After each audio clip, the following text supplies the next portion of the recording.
Donc on va enchaîner par le troisième dossier de cette conférence de Détroit de neurologie. Et on commence par l'énoncé qu'on va analyser ensemble comme d'habitude. Vous recevez cette fois-ci en consultation. Alors vous n'êtes plus aux urgences, cette fois-ci vous êtes en consultation, donc c'est un peu différent comme cadre. Et vous êtes face à une femme jeune. Femme jeune déjà, ça vous plante un peu le terrain, ça peut être de la gynéco, en tout cas peut-être il faudra faire des bêta-STG, ce genre de choses. Et elle consulte pourquoi? Elle consulte pour un malaise. Ça veut tout et rien dire, mais à la fois c'est un motif de consultation fréquent. Survenu il y a 3 jours alors qu'elle marchait dans la rue. Bon, a priori rien de spécial, elle dit avoir perdu connaissance, et là c'est essentiel. Pour vous, dans les malaises, il y a les malaises qui veulent rien dire, c'est-à-dire je me sens mal, et il y a les malaises où je perds connaissance. C'est une catégorie complètement différente de diagnostic. Elle se rappelle plus exactement combien de temps, donc vous n'avez pas vraiment de notion de temps, mais vous avez aussi peut-être une notion d'amnésie post-critique. Tout ce dont elle se souvient est de s'être réveillée étendue au sol, entourée de patients, donc on a bien probablement un épisode d'amnésie. Donc un énoncé très court, ça peut être comme ça, vous recevez en consultation une patiente qui vous dit « Je suis tombé il y a 3 jours dans la rue, je me suis évanoui, je ne sais pas ce qui s'est passé, je me suis réveillé comme ça, j'étais allongé par terre. » Votre première question, elle est toute simple, c'est quel est votre examen clinique? Alors je vous rappelle, un examen clinique, ça comprend à la fois un interrogatoire et un examen physique, donc il faudra mettre les deux. Et notamment devant un malaise avec perte de connaissance, le plus important, c'est l'interrogatoire. C'est l'interrogatoire vraiment qui va guider votre démarche diagnostique. L'interrogatoire, vous faites comme vous voulez, mais moi aussi, je vous propose d'avoir un plan. Là aussi, je vous propose d'avoir un plan préétabli. Ce plan, c'est quoi? C'est d'abord le terrain. Le terrain, quels sont les antécédents de votre patiente? C'est évidemment pas pareil si c'est une patiente qui vous dit oui, je suis épileptique depuis 10 ans. Bon, bah, elle a sans doute fait une crise. Oui, je suis diabétique de type 1 depuis 10 ans sous insuline. Ben, pourquoi pas une hypoglycémie? Oui, j'ai un terrain de cardiopathie. Ma mère, mon grand-père et mon arrière-grand-père sont tous morts subitement. On ne sait pas pourquoi, mais peut-être qu'il y a une cardiopathie, un bloc auriculo-ventriculaire, quelque chose comme ça. Enfin, donc on a 1, le terrain, 2, les prises. Prise quoi? Prise médicamenteuse ou prise de toxiques. Si elle prend par exemple, je sais pas, ce jour-là, parce qu'elle a été pas très stressée, plein de bêta-bloquants, elle a peut-être fait un épisode d'hypotension, bref, même si ça fait rarement perdre connaissance. 3, l'anamnèse. Et l'anamnèse c'est important, notion de traumatisme évidemment. Si elle a eu un accident le matin de vélo, ça peut être un hématome par exemple extradural avec un intervalle libre. Le facteur déclenchant aussi, c'est important. Donc 1, terrain, 2, prise, 3, anamnèse, 4, caractériser le symptôme pour lequel elle consulte, si c'est un malaise. Rechercher des prodromes, c'est-à-dire des signes annonciateurs de ce malaise. Des mouvements anormaux évidemment, puisque vous voyez bien que devant un malaise avec perte de connaissance, bon, en gros, plus ou moins, c'est soit une syncope, soit une crise comiciale. Donc est-ce qu'elle a convulsé? Et là, on peut notamment interroger des témoins, s'il y en avait, si elle vient par exemple avec sa copine ou qui elle est tombée dans la rue. Enfin, et là c'est important, le retour à la conscience. Est-ce que lorsqu'elle a repris connaissance, elle a repris connaissance comme si rien s'était passé, ou est-ce que elle a eu ce qu'on appelle un déficit post-critique, une confusion post-critique, ce qui serait fortement évocateur de crise comiciale. Enfin, et ça aussi c'est très important, 2 choses importantes, le retour à la conscience, la durée de la crise. C'est pas pareil une crise qui dure 30 secondes, une crise qui dure 10 minutes. Si ça dure 30 secondes, c'est plutôt une syncope, parce que c'est très court. Si ça dure 5 minutes ou 10 minutes, ça évoque plutôt une crise comiciale. Donc 1, l'interrogatoire, 2, l'examen physique. L'examen physique devant un malaise ou une hypothymie, ce qui est à peu près pareil sauf qu'on ne perd pas connaissance, c'est 1, rechercher une hypotension orthostatique. Éliminer une hypotension orthostatique, c'est essentiel. 2, évidemment rechercher un souffle cardiaque ou carotide, parce que par exemple vous avez un rétrécissement aortique, vous avez fait un effort, hop, vous faites une syncope, bref, vous avez une sténose carotidienne ou un vol subclavier, bref.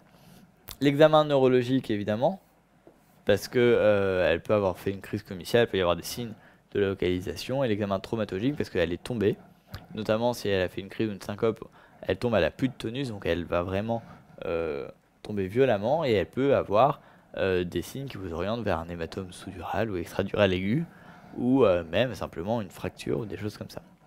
Mais retenez que c'est l'interrogatoire vraiment le plus important devant un malaise avec perte de connaissance. Un patient vient vous voir et vous dit « Hier, je suis tombé dans la rue, je ne sais pas ce qui s'est passé ».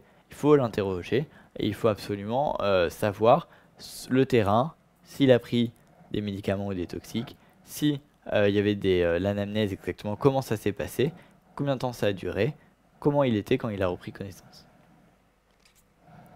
On enchaîne. Quels éléments allez-vous rechercher afin de distinguer une syncope d'une crise comiciale? On l'a dit, maladie avec perte de connaissance. Pour vous, en gros, retenez les deux gros diagnostics qu'on va chercher. C'est 1, une syncope, 2, une crise comiciale. Et pour discriminer ces deux diagnostics étiologiques, il n'y a pas vraiment beaucoup d'éléments qui vous permettent de trancher. Ces éléments les plus importants, c'est 1, la durée de la crise. Une crise qui dure vraiment pas longtemps. Une patiente tombe d'un coup et se réveille 30 secondes plus tard parfaitement bien. A priori, c'est une syncope. Une patiente qui va perdre connaissance et ça va durer plusieurs minutes et elle va se réveiller un peu dans le coltard comme ça, c'est plutôt ça oriente plutôt vers une crise comiciale. Donc comme on l'a dit, le second élément, c'est l'état de conscience des cours. Est-ce qu'elle a repris connaissance comme ça et elle ne sait pas ce qui s'est passé, ou est-ce qu'il y a eu une confusion, elle est revenue progressivement à un état de conscience normal. Enfin, le tonus musculaire, est-ce qu'elle avait une atonie, est-ce qu'elle est tombée complètement flasque, immobile, et donc à ce moment-là c'est plutôt une syncope, ou est-ce que au contraire elle était hypertonique avec des mouvements anormaux, et là on s'est orienté évidemment vers une crise comiciale. Enfin, le terrain, est-ce que c'est une patiente qui a un terrain plutôt de cardiopathie, cardiopathie qu'elle soit congénitale, héréditaire ou non, qui ait des notions peut-être d'investigation de CG anormaux, ou est-ce que c'est une patiente qui a des membres de sa famille qui ont une épilepsie connue. Je vous le mets là parce que c'est souvent à tort des signes qu'on pense être discriminants. La morsure de langue et parfois on lit même sur le côté, dans la pointe, etc. et la perte d'urine ne sont pas spécifiques. Ça ne vous permet pas de vous dire s'il y a une crise comiciale ou s'il y a une syncope. Ça vous permet simplement de dire qu'il y a eu un malaise avec perte de connaissance. Alors oui, la perte d'urine, c'est plus souvent dans les épilepsies, etc. Mais finalement, ce n'est pas spécifique. Ça ne vous permet pas du tout de vous orienter. Vous ne pouvez pas poser un diagnostic sur ces arguments. Les arguments qui vont permettre de vous orienter, ils sont au nombre de 4. C'est la durée de votre crise, qui a été brève ou prolongée. La conscience au retour des cours de la crise, est-ce qu'elle était conservée ou est-ce qu'elle était déficitaire. Le tonus au cours de la crise, est-ce qu'elle était atonique ou est-ce qu'elle était au contraire hypertonique. Et le terrain, est-ce qu'il y a des notions de cardiopathie ou d'épilepsie. Donc vraiment, sachez reconnaître ces 4 éléments-là, excusez-moi, c'est vraiment des éléments qui vous permettent un peu de vous orienter devant une perte de connaissance vers une origine plutôt syncope ou plutôt crise. Alors si vous vous orientez vers une syncope, quelles étiologies évoquez-vous? Quelle est la physiopathologie commune à toutes les syncopes? Finalement, qu'est-ce que veut dire le mot syncope? Parce que souvent, on dit dans le langage courant, ah, elle a fait une syncope, elle a perdu connaissance. Mais le mot syncope, ça a une réalité clinique et surtout physiopathologique. Et ce qui tombe bien, c'est qu'en plus, cette définition des syncopes, elle est consensuelle. Maintenant, il y a même des recommandations qui émanent de la Haute Autorité de Santé et de la Société Européenne de Cardiologie. Elles sont récentes, 2008 et 2009, et les deux reprennent la même classification étiologique des syncopes. Donc je vous enjoins à les lire et à au moins avoir une idée de comment on sépare ces syncopes. Ces syncopes, finalement, elles n'ont pas 25 causes possibles, elles sont soit d'étiologie cardiaque, et les étiologies cardiaques, finalement, il y a 2 grandes parties, c'est en gros les arythmies. Et les arythmies, c'est surtout les troubles de la conduction. En fait, vous avez un BAV complet, intermittent ou pas, vous faites une syncope. Vous avez aussi ce qui regroupe un peu les cardiopathies, quelles qu'elles soient, et notamment une coronaropathie, où là, je gêne plutôt un vasospasme, un rétrécissement aortique serré, pour le coup, ou par exemple, on a aussi des EP syncopales. Retenez qu'en gros, les étiologies cardiaques, c'est avant tout les arythmies, parfois les cardiopathies. Le deuxième type d'étiologie à évoquer devant une syncope sont les étiologies dites réflexes. Les étiologies réflexes, c'est une vasodépression du système nerveux autonome. Et la plus connue, c'est évidemment la syncope vasovagale ou le malaise vasovagal. Et il y en a d'autres comme l'hypersensibilité carotidienne. Bref, ça, c'est pas important. Retenez syncope vasovagale dans les étiologies réflexes. Et enfin, le troisième grand type d'étiologie devant une syncope, c'est l'hypotension, et notamment l'hypotension orthostatique. Et là encore, il y a plusieurs sous-causes. qu'elle soit dysautonomique, comme par exemple une maladie de Parkinson, un syndrome de Schreiber, qu'elle soit iatrogène, si votre patiente a pris des bêta-bloquants, c'est pour ça qu'il fallait lui demander un interrogatoire. Retenez que, en gros, devant une syncope, 3 grands cadres étiologiques, soit c'est une pathologie cardiaque, soit c'est une pathologie autonomique, réflexe, et à ce moment-là, c'est le plus souvent une syncope vasovagale, soit c'est une pathologie liée à l'hypotension, et à ce moment-là, il y a plusieurs sous-causes. Mais quelle que soit finalement la cause, ce qu'il faut que vous reteniez, c'est que la syncope, tout ce qui porte le mot syncope finalement fait référence à un même mécanisme. Ce mécanisme, c'est une baisse globale et transitoire du débit de perfusion cérébrale. Votre patiente perd conscience, s'écroule dans la rue, parce que d'un coup, votre cerveau est plus assez vascularisé, il y a une baisse du débit sanguin cérébral, et vous perdez connaissance. Puis hop, le débit revient, et là vous reprenez, c'est pour ça que vous reprenez connaissance rapidement. Vous imaginez bien qu'une ischémie cérébrale de 10 minutes, on s'en remet pas forcément rapidement. Et elle reprend connaissance rapidement, et elle n'a pas de troubles post-critiques. Et quelle que soit la cause, ça sera toujours ce mécanisme, que ce soit par exemple une syncope vasovagale, c'est qui est en fait une vasodilatation périphérique par hyperactivation parasympathique, et donc il y a une baisse du tonus de la pression artérielle, et donc hop, on n'est pas assez vascularisé au niveau cérébral, on perd connaissance. Que ce soit un trouble de la conduction, hop, vous sautez une contraction cardiaque, le sang n'arrive pas au cerveau, baisse du débit cérébral transitoire, syncope. Et enfin, évidemment, l'hypotension orthostatique, vous vous levez.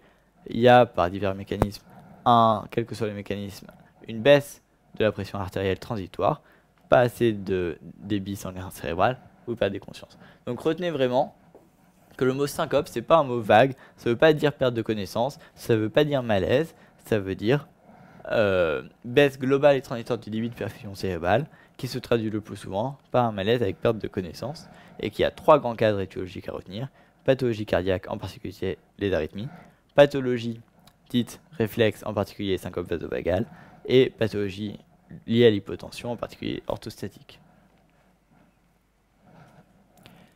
Quatrième question, quel bilan paraclinique allez-vous prescrire si vous vous orientez vers une syncope, et quel sera-t-il si vous pensez à une crise comiciale? En gros, on vous demande quel bilan paraclinique vous prescrivez, et en gros, dans les 2 grands cadres étiologiques devant un malaise avec perte de connaissance, que sera la syncope et la crise comiciale.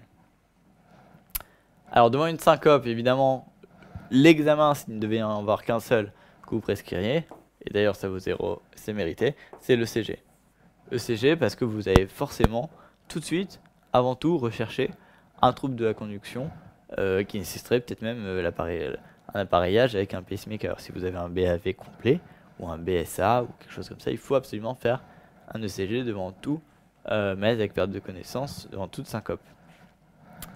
Un bilan biologique éventuel, puisqu'on l'a dit, bon, la glycémie, c'est plutôt si vous avez un terrain diabétique, mais on peut avoir par exemple un insulinome, des choses comme ça. Troponine, parce qu'elle peut faire, on l'a dit, une cardiopathie ischémique, avec hop, ça s'arrête de battre, vous perdez des connaissances. En seconde intention, en général, seconde intention, mais c'est souvent fait, le Holter ECG de 24 heures à la recherche, donc on l'a dit, d'un trouble de la conduction, mais qui serait intermittent, ou un trouble du rythme, pareil, un trouble du rythme violent, ça peut donner des syncopes, et ce qu'on appelle le test d'inclinaison. Le tilt test, c'est pour rechercher des syncopes vasovagales, en gros. On met la patiente sur une sorte de planche comme ça, on la met debout puis allongée, et si elle perd connaissance, on peut souvent conclure à une syncope vasovagale. Le bilan paraclinique devant une crise comiciale, si vous vous orientiez vers une crise comiciale, qu'est-ce que vous devriez prescrire? De même qu'on prescrivait forcément un ECG quand on pense à une syncope, il faut forcément prescrire un EEG à distance, évidemment, lorsqu'on pense à une crise comiciale. Et pareil, l'IRM cérébral à la recherche d'un bilan étiologique, recherchez si votre patient fait une crise, une cause cérébrale, ça c'est un IRM. Alors on a la suite de l'énoncé, cette fois-ci elle revient vous voir quelques semaines plus tard, donc un peu de temps s'est passé, et elle a de nouveau fait un malaise, entre guillemets. Cette fois elle se rappelle clairement avoir vu venir le malaise, ça a commencé par des sons bizarres, Puis ma main s'est mise à bouger toute seule, puis ce fut tout mon bras, et après j'ai perdu connaissance.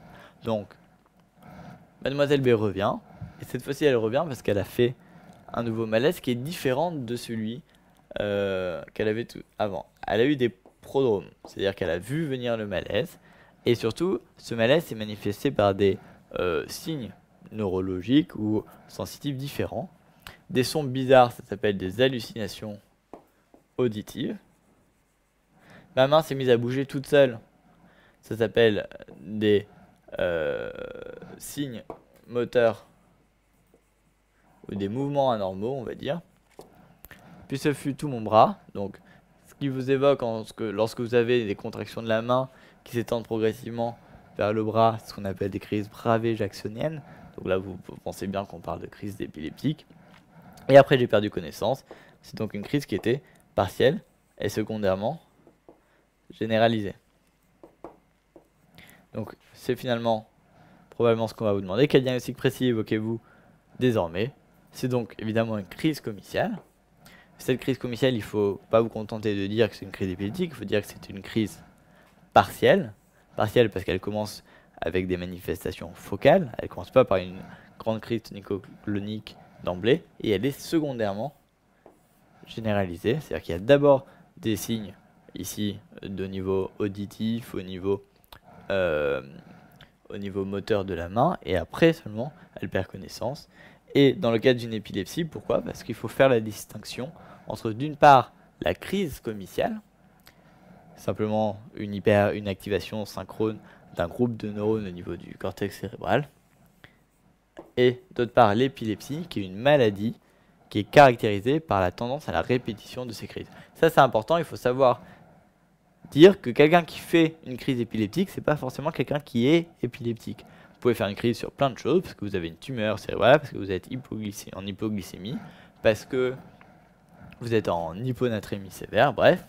Et vous pouvez ne pas être épileptique pour autant. L'épilepsie, c'est vraiment une maladie chronique qui est caractérisée par la propension à faire des crises sans qu'il y ait de cause individualisée. Et probablement, et là c'est un peu sélectif, savoir que c'est probablement une épilepsie peut-être lobaire, parce que les hallucinations auditives, ça vous évoque quoi? Ça vous évoque une épilepsie probablement lobaire temporale, ce qui va bien avec la symptomatologie partielle. Question 6. Quelles étiologies devez-vous absolument rechercher afin d'éliminer une épilepsie symptomatique? On l'a dit, une crise épileptique, c'est pas comme une épilepsie, c'est deux choses différentes.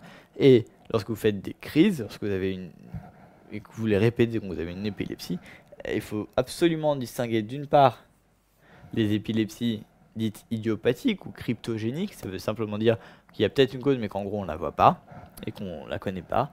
Et les épilepsies symptomatiques sont des épilepsies, si vous voulez, secondaires à une lésion, qu'elle soit générale ou cérébrale. Et donc ces causes d'épilepsie symptomatique qu'il faudra forcément rechercher, elles se distinguent, comme toujours il faut classer vos étiologies. Moi je classe en deux grandes catégories, les causes locales, cérébrales, et les causes systémiques ou générales. Quelles seraient des causes cérébrales qui vous donneraient une épilepsie, c'est-à-dire qui vous feraient faire des crises à répétition? Ce sont des causes infectieuses, vasculaires, tumorales, traumatiques. Alors ça fait un peu catalogue, mais il faut savoir classer comme ça lorsqu'on vous demande des étiologies. Moi on m'avait donné à l'époque un petit moyen mnémotechnique. C'était vite comme vasculaire, inflammatoire, infectieux, idiopathique, iatrogène, traumatique, tumoral. E c'est en gros endoc, métabolique, et T comme toxique. Voilà. En gros, ça ne veut pas forcément dire qu'il y aura forcément une cause dans chacun de ces caractères-là, mais c'est un bon moyen mnémotechnique pour essayer de ne pas oublier en tout cas de causes. Et notamment dans les causes cérébrales, en gros, pensez que voilà, une méningoencéphalite, ça peut faire criser. Pensez qu'une thrombose veineuse cérébrale, ou même un infarctus ou un hématome intraparenchymateux, ça fait criser. Pensez qu'une tumeur, ça fait des crises, et notamment ça fait des crises partielles. Pensez qu'un trauma crânien, ou même un hématome sous-extradural, ça peut faire criser aussi. Enfin, il n'y a pas que des causes locales, il y a des causes générales, et l'alcool en particulier que ce soit une intoxication éthylique aiguë ou que ce soit un syndrome de sevrage, un pré-DT, que ce soit une prise de psychotrope, une intoxication médicamenteuse volontaire ou non, ça fait criser. Et au niveau métabolique, retenez notamment chez un patient diabétique, et si c'est un patient diabétique, vous ne lui ferez pas de dextro, vous aurez zéro la question, parce que l'hypoglycémie, c'est la première cause de crise chez un patient diabétique. Question 7, vous décidez l'instauration d'un traitement antiépileptique de fond, donc on est bien dans une épilepsie, chez cette patient. Quelles sont les modalités pratiques? Alors, retenez simplement, dans l'épilepsie, évidemment, il y a des millions de traitements différents. On ne va pas vous demander de choisir quelle molécule vous donnez, c'est une affaire de spécialiste. Par contre, on peut vous demander d'en connaître les modalités. Vous êtes médecin traitant, vous suivez une patiente qui est suivie par ailleurs par un neurologue pour son épilepsie, savoir au moins quoi lui dire sur son traitement. Et ce que vous direz, c'est quoi? C'est d'abord, lorsqu'on instaure un traitement antiépileptique de fond, on commence en général, et même toujours, par une monothérapie. On ne va pas donner des associations, on commence par une monothérapie, puis on teste la molécule. Cette classe pharmacologique, en gros, il faut qu'elle soit adaptée au type de crise. Toutes les molécules antiépileptiques ne vont pas à tous les types de crises. Connaître en gros que pour les ECN, si vous avez une crise généralisée, vous donnez du valproate, ça passe toujours. Si vous avez une crise partielle, vous donnez carbamazepine. Ça c'est de la dépakine, ça c'est du Tegretol. Savoir que l'augmentation elle se fait de façon progressive. Savoir que lorsqu'on donne un traitement de fond, en attendant qu'il soit efficace, parce que c'est des antiépileptiques d'action lente, il faudra donner une benzodiazépine dite de couverture. Et enfin, que si jamais votre patiente ne s'améliore pas malgré votre monothérapie, vous pouvez changer d'abord de monothérapie. Et si jamais seulement vous essayez plusieurs monothérapies, ça ne marche pas, alors seulement vous passez à une bithérapie. En général, vous faites aussi un dosage de la molécule pour être sûr qu'elle le prend bien et qu'il n'y a pas notamment des questions d'interaction d'inducteurs ou d'inhibiteurs enzymatiques. Bref, retenez qu'un traitement antiépileptique, ça obéit à certaines règles. Ces règles, c'est 1 monothérapie, 2 molécules adaptées, 3 benzodiazépines, 2 couvertures, et enfin qu'on augmente progressivement et que si ça ne marche pas, on switch avant de passer à des bithérapies, on ne passe pas d'emblée à des bit ou trithérapies. La question 8, quelles mesures associées et informations doivent accompagner cette prescription? C'est-à-dire votre patiente, vous lui donnez un traitement antiépileptique, il y a certaines modalités qui président à l'instauration de ce traitement, mais plus important même que ces modalités, il y a des mesures associées, et vous, en tant que généraliste, puisque vous êtes plus ou moins généraliste au CN, il faut que vous sachiez délivrer cette information. Cette information, c'est l'éducation de la patiente, et l'éducation de la patiente, ça sera avant tout d'abord la recherche et l'éviction de facteurs déclenchants. C'est-à-dire que si votre patiente vous dit, ou votre patient vous dit j'ai des crises à chaque fois que je joue aux jeux vidéo, vous lui dites d'arrêter de jouer aux jeux vidéo. Ça paraît débile, mais c'est votre rôle à vous en tant que médecin généraliste. L'importance de l'observance et de ne jamais arrêter, c'est essentiel. Le succès d'un traitement antiépileptique, il est avant tout conditionné par l'observance. Évidemment, si un patient ne prend pas ou mal son traitement, ça ne peut pas marcher, il va y avoir des sortes de résistances, un peu comme les antirétroviraux, et donc c'est compliqué. Donc il faut vraiment insister sur l'importance de l'observance. Enfin, la maladie, l'épilepsie, c'est une pathologie chronique. Qui dit pathologie chronique, surtout chez les patients jeunes, dit notamment un soutien psychologique, parce que c'est pas facile de vivre avec la peur d'avoir une crise en permanence. Et donc, qui veut dire aussi conduite à tenir en cas de crise, et ça, surtout pour l'entourage, parce que finalement, quand votre patiente est en train de, si elle fait des crises généralisées, convulsées par terre, il faut que vous éduquiez ou que la patiente elle-même informe son entourage sur la conduite à tenir.